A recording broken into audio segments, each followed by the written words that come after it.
Yang pertama kita akan coba lihat di bagian afirmasi. Nah, pemerintah sudah memberlakukan kebijakan afirmasi yang dapat mendukung teman-teman semua untuk bisa mencapai passing grade. Nah, pertama ada 3 kategori. Kategori pertama, kategori kedua, dan kategori yang ketiga. Nah, di kategori pertama, teman-teman bila memiliki sertifikat pendidik akan mendapatkan 100% kompetensi teknis. Nah, jika kalian usianya di atas 35 tahun akan mendapatkan 15% kompetensi teknis, dan penyandang disabilitas 10% kompetensi teknis, dan guru honor THK 2 mendapatkan 10% kompetensi teknis. Ini berlaku untuk passing grade 1. Jika kalian telah mencapai passing grade di kategori 1 dan nilai kalian adalah yang tertinggi, maka bisa dikatakan bahwa pada tahap 2 kalian akan mengisi formasi tersebut. Jadi tidak ada lagi guru honor induk yang diprioritaskan. Nanti akan kita bahas ya. Jadi semua tetap sama. Nah, jika tidak ada yang mencapai passing grade 1, maka akan turun ke kategori 2, di mana di kategori 2 ini jika pelamar itu berusia 50 tahun ke atas, kompetensi teknisnya diberikan afirmasi sebanyak 100%, dan juga kompetensi manajerial, sosiokultural, dan wawancaranya diberikan afirmasi 10%. Nah, ini pun jika ada yang di atas 50 tahun untuk kategori 2. Nah, jika masih belum ada yang mencapai passing grade, belum ada yang bisa mendapatkan nilai tertinggi, maka akan turun ke kategori yang ketiga. Nah, di kategori ketiga ini semua peserta akan mendapatkan afirmasi sebanyak 10%. Ya, maksud dari afirmasi 10% ini adalah penurunan passing grade secara tidak langsung untuk kompetensi teknis. Bisa kalian lihat pada Permen-PAN RB nomor 1169, bagaimana pada lampirannya tertera bahwa semua peserta akan dikurangi 10% kompetensi teknisnya. Nah, itu kurang lebih untuk bagian afirmasi. Nah, selanjutnya kita akan melihat Permen-PAN RB nomor 28 tahun 2021 mengenai seleksi kompetensi pada tahap kedua. Itu terletak pada paragraf ke-9 ya, di pasal 33. Kita akan bahas pasal 33 dulu. Jadi siapa sajakah yang bisa mendaftar di tahap kedua? Yang pertama yaitu pelamar THK 2 yang tidak lulus seleksi di kompetensi 1, itu diperbolehkan melamar kembali. Jadi yang bagi teman-teman yang tidak lulus di kompetensi 1 bisa langsung masuk ke tahap 2, tidak perlu menunggu gelombang selanjutnya. Begitu juga dengan guru non ASN yang terdaftar di Dapodik yang tidak lulus di kompetensi 1, itu bisa langsung daftar di kompetensi yang kedua atau tahap kedua. Serta ada penambahan guru swasta yang terdaftar di Dapodik dan juga lulusan PPG. Jadi ada 4 kriteria teman-teman semua yang bisa mendaftar di tahap kedua. Kita lanjut ke poin kedua. Dikatakan bahwa pelamar sebagaimana dimaksud pada ayat 1 huruf A dan huruf B, artinya yang pelamar THK 2 tidak lulus di tahap 1 dan guru ASN ya yang terdaftar di Dapodik tidak lulus di tahap 1, itu diminta untuk melakukan pemilihan kebutuhan ulang pada SSC ASN. Jadi diminta untuk memilih formasi ulang ya, diminta untuk memilih formasi ulang. Begitu pula dengan huruf C dan huruf D yang belum pernah mengikuti. Di sini diminta untuk melakukan pemilihan karena memang belum pernah melakukan pemilihan formasi. Jadi antara yang sudah pernah melakukan pemilihan formasi dan juga yang belum pernah melakukan formasi, tentunya semua harus melakukan pemilihan kebutuhan ulang pada SSC ASN, artinya mendaftarkan ulang ya, seperti itu, pemilihan formasi ulang.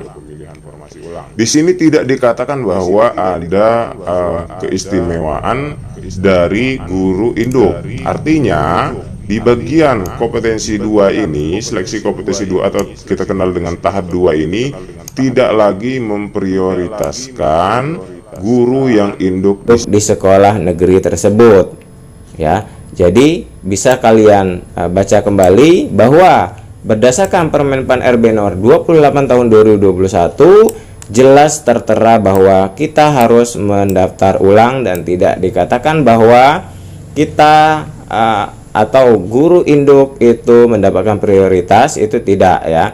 Jadi siapa saja yang bisa mendapatkan nilai tertinggi itulah yang akan lolos.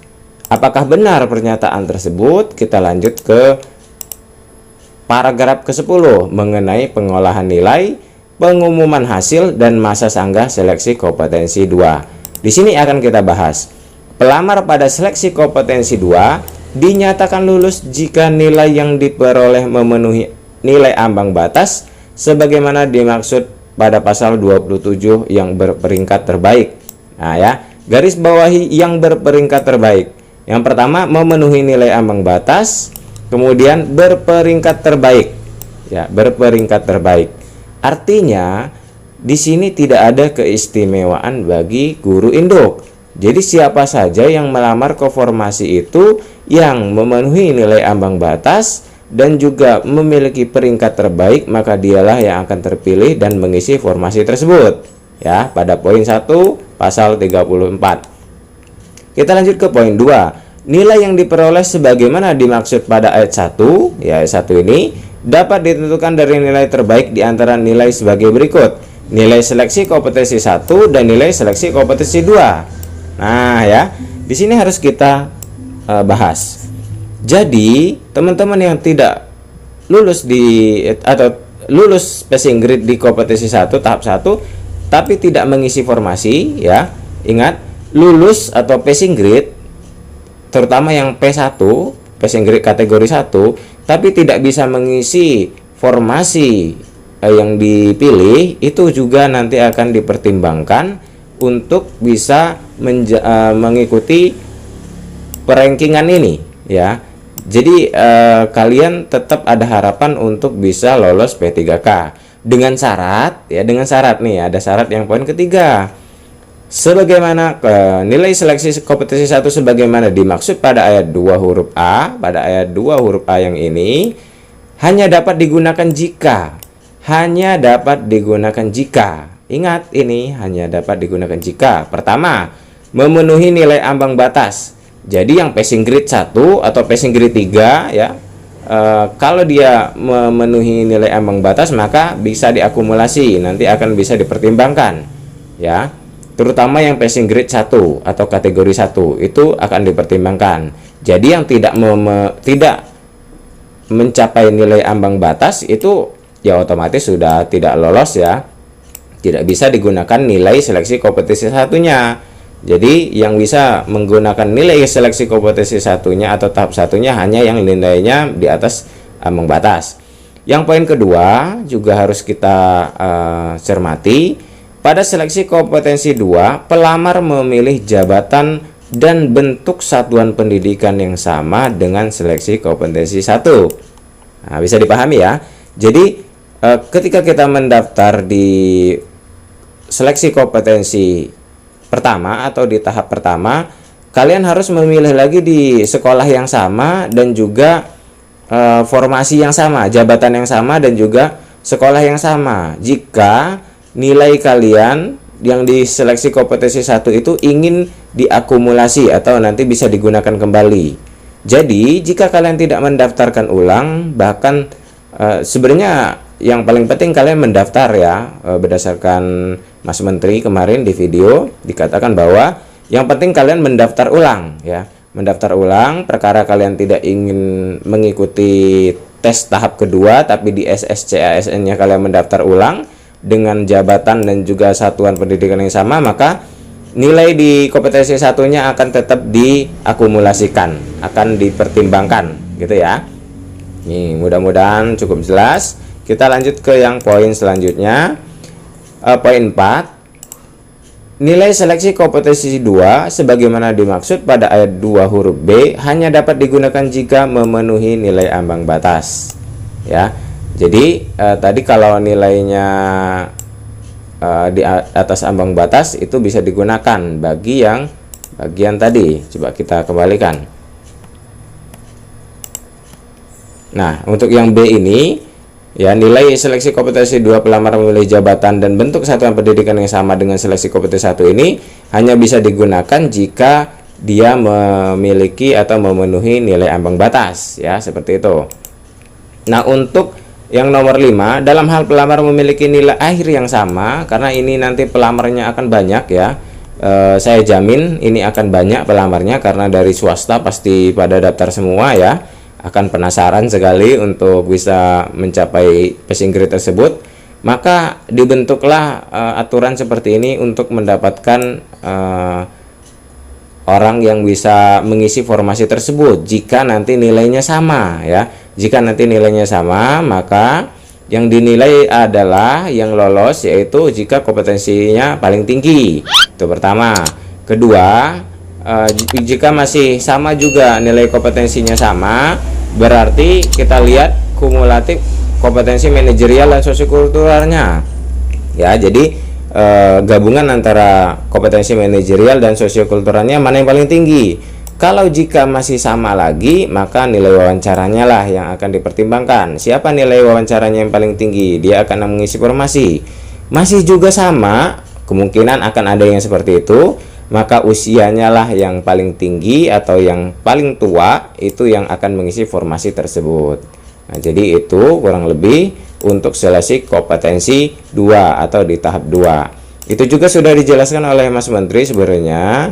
Pada tahap ini, ya, kalau kita tidak lolos di tahap 1, kita bisa ikut di tahap 2. Kalau tidak lolos lagi di tahap 2, kita bisa ikut tahap 3, ya, seperti itu. Nah, di sini jika tidak lolos passing grade dan tidak lolos formasi seperti ini, lolos passing grade namun tidak lolos formasi. Nah, jika lolos passing grade namun tidak lolos formasi, ini akan ada namanya optimalisasi formasi.